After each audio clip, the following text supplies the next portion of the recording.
जिसने संकल्पों का त्याग नहीं किया है वो कभी योगी नहीं हो सकता, नहीं होता है। हम न तो सन्यासी हैं और न योगी हैं। ये संरचना को, एनाटॉमी को समझ लेना चाहिए। संकल्प क्या है?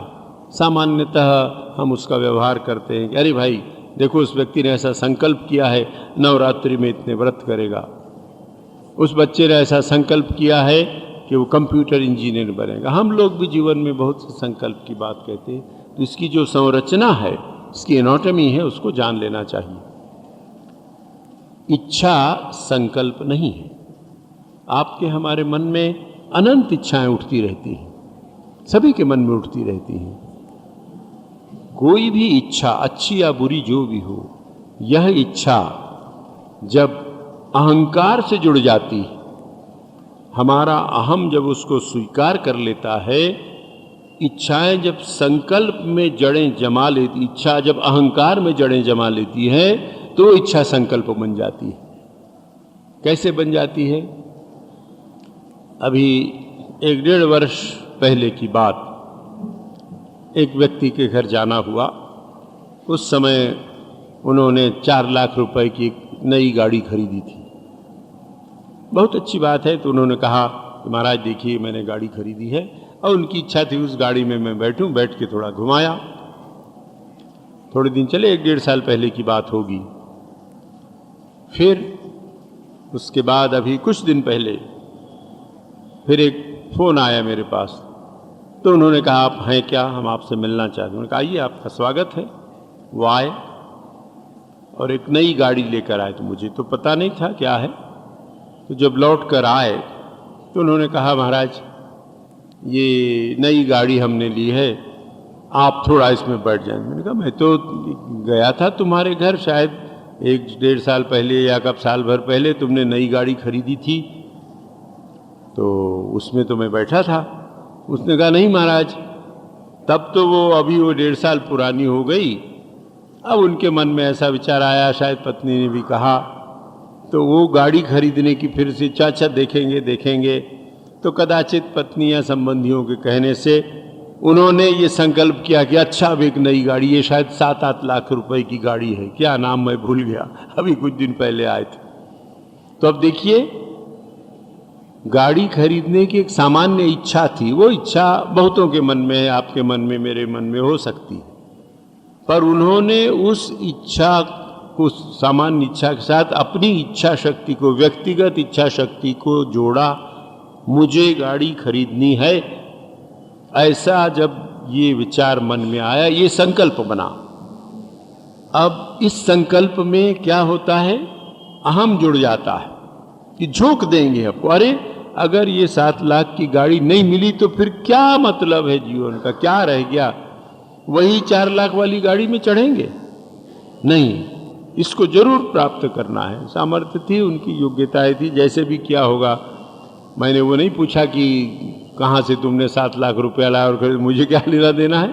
किंतु देखिए, उनके मन में ये बात आई, ये संकल्प आया, और तब ईगो या अहंकार ने कहा कि अगर तुम ये 7 लाख की गाड़ी न ले सके तो व्यर्थ है तुम्हारा, क्या रह गया। अब ये संकल्प बन जाता है। ये संकल्प कलकत्ते में बहुत मुझे देखने को मिलता था। जहाँ मैं काम करता था, हमारे रामकृष्ण मिशन का एक काम था, वो शेयर बाजार है, वहाँ ऐसे सट्टे पर आज तक मेरी समझ में नहीं आया वो बात क्या है। पर कुछ लोगों को देखता था कि सवेरे से उठ के ये संकल्प किए, अरे भाई अगर आज अमुक इसका ये शेयर नहीं खरीदा तो जीने से क्या लाभ है, ये तो करना ही पड़ेगा, इधर या उधर। तो अपने आप को झोंक देने की जो वृत्ति है, ये संकल्प के कारण आती है। कोई भी इच्छा जब अहंकार से जुड़ जाती है, और अहंकार जब ये कहता है कि इस इच्छा की पूर्ति में ही तुम्हारे जीवन की सफलता है, इसके बिना कुछ नहीं है, वो संकल्प बन जाता है। और ये संकल्प हमें जीवन में क्या नहीं कराता है, कितना बेचैन कर देता है। तो भगवान ये कहते हैं कि न ही असन्यस्त संकल्पः कश्चन योगी न भवति। हे अर्जुन, कोई भी व्यक्ति जिसने संकल्पों का त्याग नहीं किया है वो कभी योगी नहीं हो सकता है। अब यहाँ एक बात समझ लेनी चाहिए। बहुत बार हमारे मन में प्रश्न आता है, लोग पूछते हैं, मेरे मन में भी प्रश्न आता है, अच्छा संकल्पों का त्याग कर देंगे तो जीवन चलेगा कैसे? हमको जीवन में किसी भी उपलब्धि के लिए संकल्प करना पड़ता है और संकल्प करके तब हम कार्य करते हैं। प्रश्न ये है कि ये संकल्प हम अपने व्यक्तिगत स्वार्थ सिद्धि के लिए, अपनी सुख सुविधाओं के लिए करते हैं कि ये संकल्प हम परमार्थ के लिए करते हैं। बहुत ऊंची बात मैं नहीं कहता, अंत में वो संकल्प भी त्यागना होगा, किंतु संसार के निम्न संकल्पों के द्वारा जीवन में बंधन आते हैं। इन बंधनों से छूटने के लिए एक दूसरा विकल्प देखना पड़ेगा और वो विकल्प ये है कि मेरे मन में जो भी इच्छाएं उत्पन्न हो रही हैं, मैं उन इच्छाओं पर विचार करूंगा। इस बात का संकल्प 2 अध्याय में हमने देखा, भगवान कहते हैं नित्य अनित्य का विचार करो, देही ही नित्य है और इसके ये देह और ये सारे संपर्क अनित्य हैं, सुख दुख आने जाने वाले हैं, उनको सहो।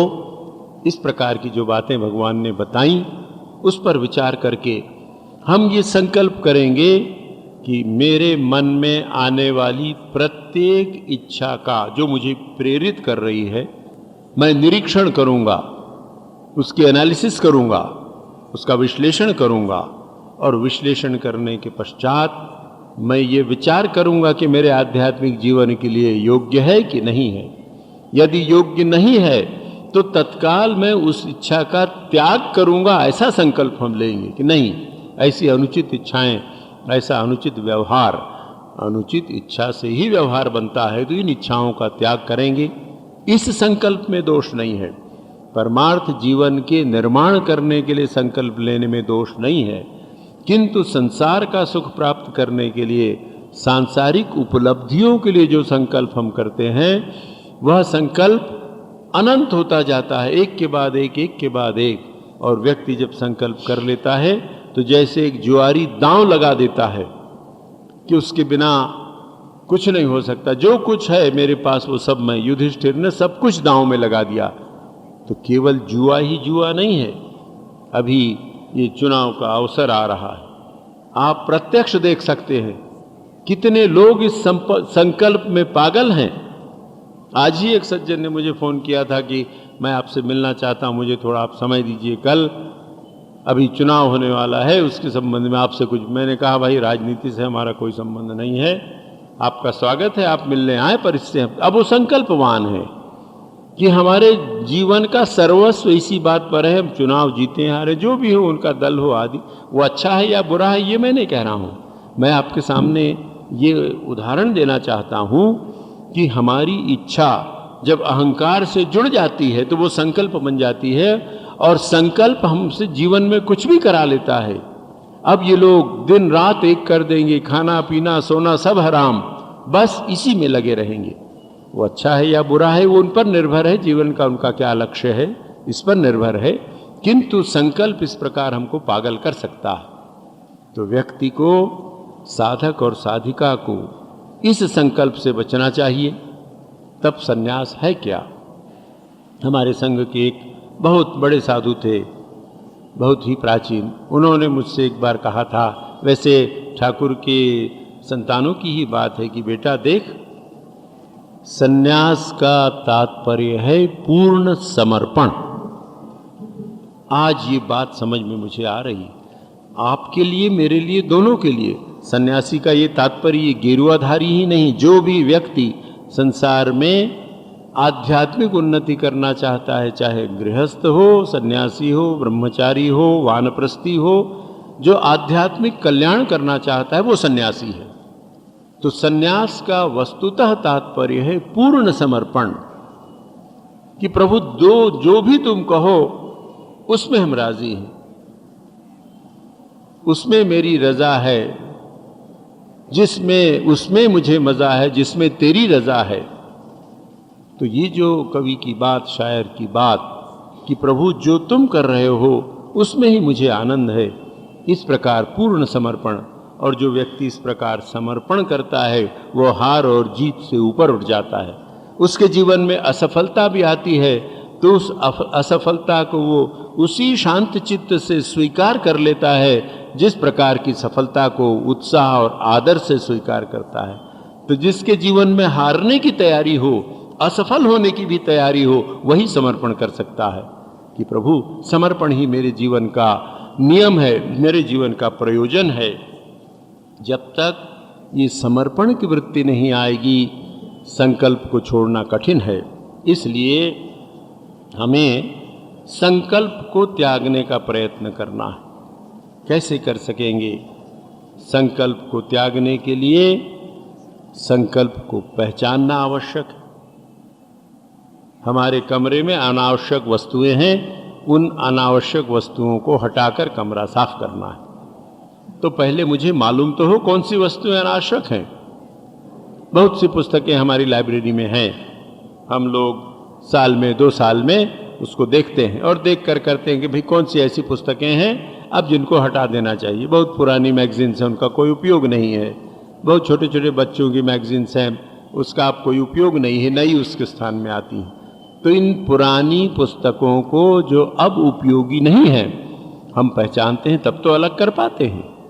ठीक उसी प्रकार हमें अपने संकल्पों को त्यागने के पूर्व ये पहचान तो करनी पड़ेगी। इच्छाएं तो अनंत हैं, पर उन इच्छाओं में किन्हीं इच्छाओं के साथ, कुछ इच्छाओं के साथ हमारा अहम जुड़ गया है, हमारी इच्छा शक्ति जुड़ गई है कि हाँ ठीक है। अभी 2 महीने पहले एक मित्र बता रहे थे मुझे कि उनके और एक परिचित, उनका बहुत बड़ा मकान, बड़ा सुंदर, और जो जाते थे उधर देखते थे। संयोग की कुछ ऐसी बात कि उनके ही कुछ परिचित लोगों ने उनके घर के पास अपना मकान बना लिया, अपना बंगला बना लिया। तो अब जिन्होंने अपना बंगला बना लिया तब उनको लगने लगा कि हमारा बंगला तो अब उतना सुंदर नहीं रह गया, बहुत सुंदर था पहले भी। तब उनके मन में बात आई कि अरे फिर हमारी श्रेष्ठता कहाँ रह गई? तो पुनर्निर्माण, रिनोवेशन। उन्होंने मुझे बताया कि महाराज आप उनको जानते हैं? हाँ भाई, वो अब अपने बंगले का रिनोवेशन कर रहे हैं। क्यों कर रहे हैं? इसलिए कर रहे हैं कि उनके पास दूसरे ने एक नया बंगला बना लिया। अब आप बताइए, ये संकल्प नहीं था जब तक बंगला उनका श्रेष्ठ था, दूसरों से अच्छा था। अब ये संकल्प आया और अब उसमें सुधार किया जा रहा है। प्रश्न ये है, ये अच्छा है या बुरा है, ये निर्णय प्रत्येक में से आपको हमको करना है। जिसने जीवन में महान लक्ष्य रखा है वो ये देखेगा कि मेरा बंगला जैसा था उसमें मुझे सब प्रकार की सुविधाएं प्राप्त हो रही थी, हो रही हैं, मेरी स्थिति के अनुसार भी है, किंतु अहम की तुष्टि और पुष्टि नहीं है। अहम की तुष्टि और पुष्टि करने वाला व्यक्ति कभी आध्यात्मिक साधक या साधिका नहीं हो सकता है। जो अहम का दमन करने को तैयार हो, जो अहम को त्यागने को, अहम का विसर्जन करने का संकल्प अगर हो, तभी हम साधक या साधिका हो सकते हैं। और प्रभु कृपा से जिस दिन अहम विसर्जित हो गया, हम संकल्प से रहित हो जाएंगे। तो सन्यासी कौन है? ये कर्म फल का जिसने आश्रय नहीं लिया, कर्तव्य कर्मों को करता है, और संकल्पों का जिसने त्याग किया है। संकल्पों को त्यागने का राजमार्ग है समर्पण, शरणागति। भगवान के प्रति हम शरणागत हों और कहें कि प्रभु जो कुछ तुम करवा रहे हो इसमें ही मेरा मंगल है, मुझे कुछ नहीं कहना है, मेरा कुछ नहीं है, जो कुछ है सो तुम्हारा है। मेरे लिए क्या अच्छा है क्या बुरा है ये मैं नहीं जानता, इसलिए जो परिस्थितियां तुमने मुझे दी हैं उन परिस्थितियों का सदुपयोग मैं इसी रूप में करूं कि जिससे तुम्हारी याद बना रहे, तुम्हारा स्मरण रहे, मैं कोई संकल्प न करूं। ये काम एक दिन में होने वाला नहीं, कठिन काम है। इसके लिए इस प्रकार विचार करना पड़ेगा, जैसा आपसे निवेदन किया कि पहले ऐसे स्वार्थपूर्ण संकल्पों को त्यागना पड़ेगा। आप सब जो यहाँ उपस्थित हैं, किसी के भी मन में अशुभ संकल्प नहीं है। अशुभ संकल्पों का पोषण करने वाला व्यक्ति कभी इस सत्संग में नहीं आएगा, कभी किसी आश्रम में नहीं जाएगा, किसी आध्यात्मिक व्यक्ति के पास नहीं जाएगा।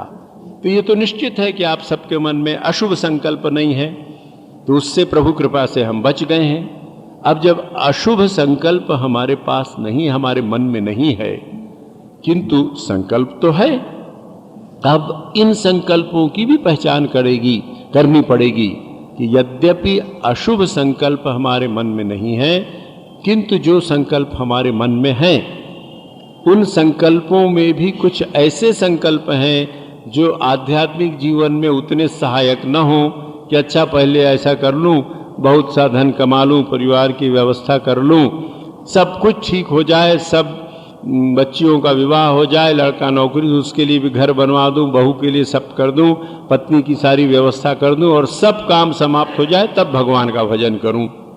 बात तो बहुत अच्छी लगती है कि वाह अच्छा संकल्प है, पर मेरा जीवन इस व्यवस्था करने में ही समाप्त हो जाएगा तो कब भजन का समय मिलेगा? तो सावधान होना चाहिए, नहीं ये संकल्प ठीक नहीं है।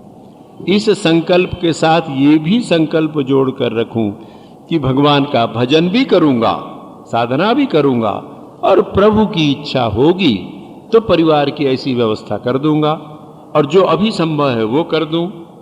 अगर ऐसी योजना बनाऊं कि जब मेरे पास 1 करोड़ रुपया हो जाए तब घर द्वार सबका बंटवारा करके फिर भजन करूंगा। 1 करोड़ रुपया के होते ही लगने लगेगा कि नहीं 50 लाख की और आवश्यकता है, तब शायद व्यवस्था ठीक होगी।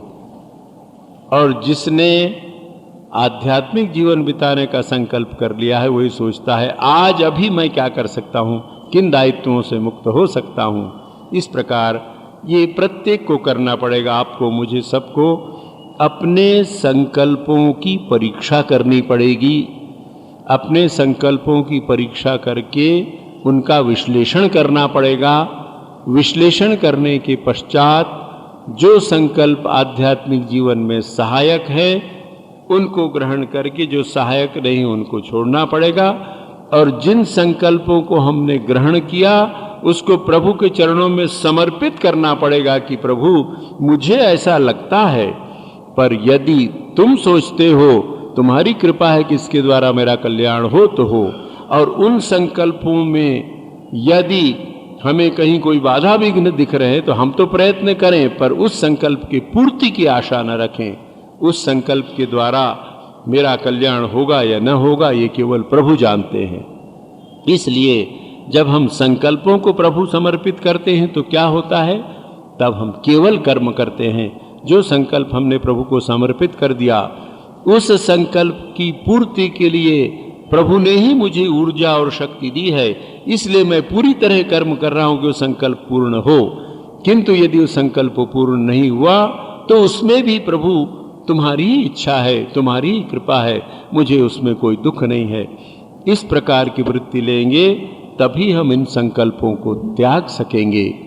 संकल्प का संबंध अहंकार से है, इच्छा शक्ति से है। तो देखना पड़ेगा कि हमारी सामान्य इच्छाएं किसी एक विशेष इच्छा शक्ति से प्रेरित होकर अहंकार से न जुड़ जाएं। और अहंकार से अगर एक बार जुड़ गया तो उसको निकालना बड़ा कठिन हो जाता है, हमको मत देता है, भीतर से व्याकुल कर देता है। छोटी छोटी बातों में कुछ ऐसी घटनाएं रोज देखने को मिलती हैं। अभी दीपावली आने वाली है या दुर्गा पूजा के ऐसे कुछ क्षण थे, दुर्गा पूजा के दिन थे, उसके पहले कुछ लोगों के मन में ऐसी इच्छा हुई कि अच्छा अभी दुर्गा पूजा आ रही, उसके बाद अमुक है, बच्चे का विवाह या बच्ची का विवाह होने वाला है, तो उसकी सारी योजना करो। तो अभी दुर्गा पूजा के समय, अन्य समय बाजार में अच्छी साड़ियाँ आती, तो चलो वहाँ जाएंगे। ठीक है, लो करो, गृहस्थ का ही कर्तव्य है। पर वो संकल्प जब हमको ऐसा पागल बना देता है, और मैंने देखा अच्छा यहाँ नहीं तो वहाँ, वहाँ नहीं तो रायपुर में, नहीं तो नागपुर में, नागपुर नहीं तो बिलासपुर, नहीं तो कलकत्ते में अमुक अच्छा मिलता है, क्या नहीं करना चाहिए? अवश्य कीजिए, किंतु ये ध्यान रखना चाहिए कि मैं ही सब कुछ कर लूँगा, मेरा पुरुषार्थ ही सर्वस्व है। इस प्रकार की वृत्ति आई तो फिर वो संकल्प अहंकार से जुड़ गया है, और अहंकार हमको प्रेरित कर रहा है अपने आप को झोंक देने के लिए, संकल्प की पूर्ति के लिए झोंक देने के लिए। पर कर्मयोगी के जीवन में क्या होता है, कर्मयोगी अपने आप को झोंक देता है कर्म करने में, संकल्प की वो कल्पना नहीं करता, फल की आशा नहीं करता। कर्म में रस आने लगे तो समझना चाहिए हम कर्मयोग की ओर जाने रहे, पर कर्म में रस ना आ रहा हो, संकल्प पूर्ति की ओर वृत्ति जा रही हो, फल की ओर वृत्ति जा रही हो, तो अत्यंत सावधान हो जाना चाहिए। ये कर्म हमारे बंधन का कारण है। इसलिए भगवान कहते हैं कार्यम कर्म करोति, केवल जो कर्तव्य है उसी कर्म को जो व्यक्ति करता है। व्यक्ति जब अपने कर्तव्य को करता है तो उसमें उसका अहंकार नहीं जुड़ा होता है, संकल्प नहीं जुड़ा होता है। प्रभु की कृपा से या वेदांत की दृष्टि से प्रारब्ध से आया हुआ ये कर्म है, ये कर्म मुझे मिला है, इसलिए इस कर्म में मैं अपनी संपूर्ण शक्ति लगा दूं। प्रभु ने मुझे पिता बनाया तो पिता के रूप में संतान की जो कुछ भी सेवा कर सकूं, संतान की उन्नति की जो व्यवस्था कर सकूं करूं। प्रभु ने मुझे माता बनाया तो माँ के रूप में मैं संतान के लिए, परिवार के लिए मैं गृहिणी हूँ, परिवार के लिए जो कुछ कर सकूं करूं। इसमें मेरा संकल्प नहीं है, समर्पण है।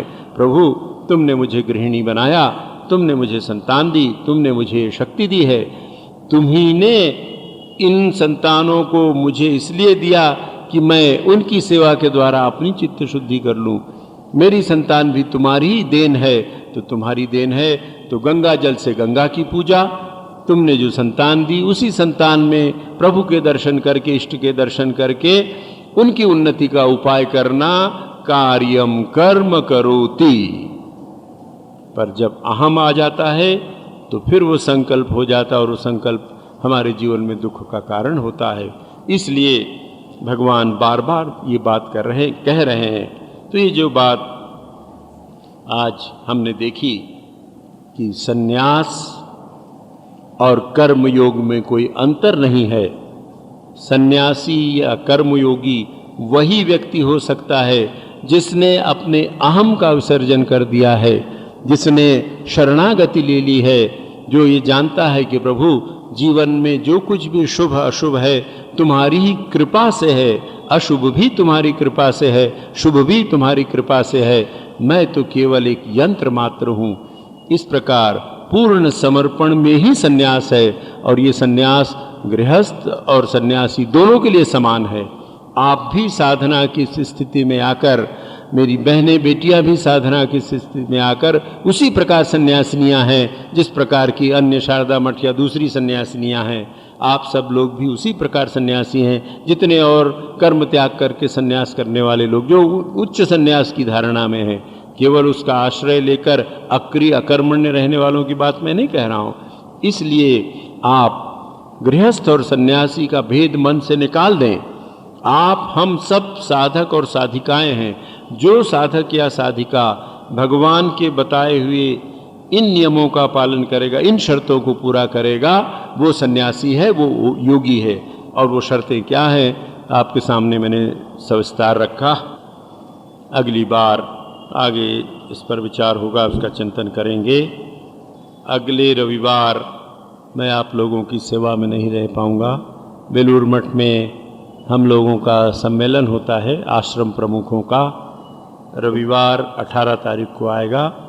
तो उस दिन बेलूर मठ में हम लोगों का सम्मेलन है, तो हम सब लोग बेलूर मठ जाएंगे, आश्रम प्रमुख लोग। उसके बाद के रविवार में पुनः आपकी सेवा में रहूँगा। आगामी रविवार श्री राजेंद्र तिवारी जी रामायण पर प्रवचन करेंगे। एक सूचना आपकी सेवा में, 16 नवंबर उस दिन रविवार है, 16 नवंबर को आश्रम में पिछले वर्षों की भांति एक दिन के आध्यात्मिक शिविर का आयोजन किया गया है। सुबह 9 बजे से शाम को 4:30 पौने 5 तक, और उसके पश्चात गीता प्रवचन होगा उस दिन नवंबर में। तो आपको 8-10 दिन बाद आश्रम के कार्यालय से उसका पत्रक मिल जाएगा। जो लोग पहले शिविर में आए हैं आप लोग जानते हैं, और जो भाई जो बहनें नहीं जानती वो आप 8-10 दिन बाद वो आपको पत्रिका वहाँ से वो फॉर्म मिल जाएगा, वो फॉर्म भर के आप वहाँ दे सकते हैं। तो फर्स्ट कम फर्स्ट सर्व, आश्रम में स्थान कम है, व्यवस्था में कठिनाई होती है, इसलिए जो लोग पहले आएंगे पहले उनको अवसर दिया जाएगा। आप सब लोग आएँ और जो भी भाई बहन आज नहीं आए हैं उनको भी कृपया सूचित कर दें। इस सूचना के साथ शांति पाठ करके आज समाप्त करें। ओम शांति शांति शांति। हरि ओम। श्री राम कृष्णार्पणमस्तु।